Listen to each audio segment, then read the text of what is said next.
ಮದವೇರಿ ಬಂದ ಗಜರಾಜನನ್ನೇ ತನ್ನ ಪಾದದ ಬಳಿ ಬೆಕ್ಕಿನಂತೆ ಮಲಗಿಸಿಕೊಂಡ ಪವಾಡ ಪುರುಷನ ಕತೆ ನಿಮಗೆ ಗೊತ್ತಾ?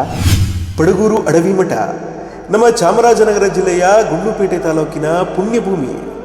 ಇಂದು ಈ ಕ್ಷೇತ್ರ ಹಸಿದ ಹೊಟ್ಟೆಗಳಿಗೆ ಅನ್ನ ನೀಡುವ ಅನ್ನದಾಸೋಹ ಮತ್ತು ಜ್ಞಾನದ ಬೆಳಕು ನೀಡುವ ಅಕ್ಷರ ದಾಸೋಹದ ಮೂಲಕ ಕಲಿಯುಗದ ಕೈಲಾಸದಂತೆ ಶೋಭಿಸುತ್ತಿದೆ.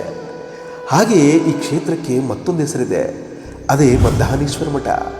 ಈ ಹೆಸರು ಬರಲು ಕಾರಣವೇನು? ಈ ಪ್ರಶ್ನೆಗೆ ಉತ್ತರ ಸಿಗಬೇಕೆಂದರೆ ನಾವು ಬರೋಬ್ಬರಿ 600 ವರ್ಷಗಳ ಹಿಂದಿನ ಇತಿಹಾಸದ ಗರ್ಭಕ್ಕೆ ಇಳಿಯಬೇಕು. ವಿಜಯನಗರದ ಸಾಮ್ರಾಟ ಪ್ರೌಢದೇವರಾಯನ ಆಳ್ವಿಕೆಯ ಕಾಲವದು. ಅಂದು ಶಿವತತ್ವದ ಪ್ರಖರ ಕಿರಣಗಳಂತಿದ್ದ ಶರಣರ ಒಂದು ಗುಂಪು ಇಂದಿನ ತೆರಕಣಾಂಬಿ ರಾಜ್ಯಕ್ಕೆ ಆಗಮಿಸಿತು. ಆ ಗುಂಪಿನಲ್ಲಿದ್ದ ಒಬ್ಬ ಮಹಾ ತೇಜಸ್ವಿ ಶಿವಯೋಗಿಯೇ ಶ್ರೀ ಶಾಂತಯ್ಯನವರು.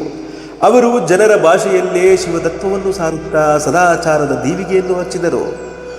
ನೋಡುತ್ತಲೇ ಸಹಸ್ರಾರು ಜನ ಇವರ ಅಪ್ರತಿಮ ಅನುಯಾಯಿಗಳಾದರು.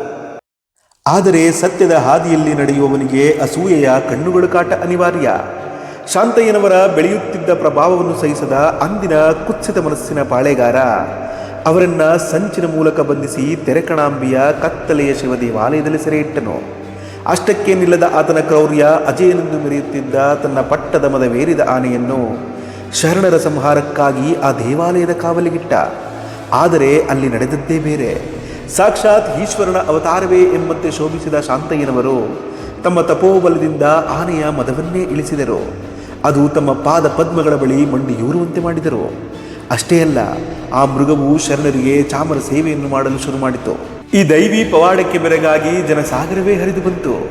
ಅಂದೇ ಅಹಂಕಾರ ಮರೆತ ಪಾಳೆಗಾರ ಶರಣರ ಕ್ಷಮೆ ಯಾಚಿಸಿ ಅದೇ ಗಜರಾಜನ ಮೇಲೆ ಕುಳ್ಳಿರಿಸಿ ಭವ್ಯ ಮೆರವಣಿಗೆಯೊಂದಿಗೆ ಇವರನ್ನ ಪಡಗೂರು ಅಡವಿ ಮಠದ ಸಿಂಹಾಸನಕ್ಕೆ ಕರೆತಂದ. ಮದಿಸಿದ ಆನೆಯನ್ನೇ ತನ್ನ ತಪೋಬಲದಿಂದ ಮಣಿಸಿದ ಈ ಮಹಾಯೋಗಿಯೇ ಶ್ರೀ ಮದ್ದಾನೇಶ್ವರ ಶಾಂತಯ್ಯನವರು. ಅವರು ನೆಲೆಸಿದ ಮಠವೇ ಮದ್ದಾನೇಶ್ವರ ಮಠ.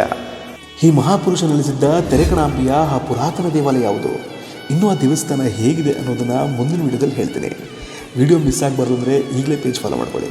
ಮತ್ತೆ ಮುಂದಿನ ವಿಡಿಯೋದಲ್ಲಿ ಸಿಗೋಣ. ನಮಸ್ಕಾರ.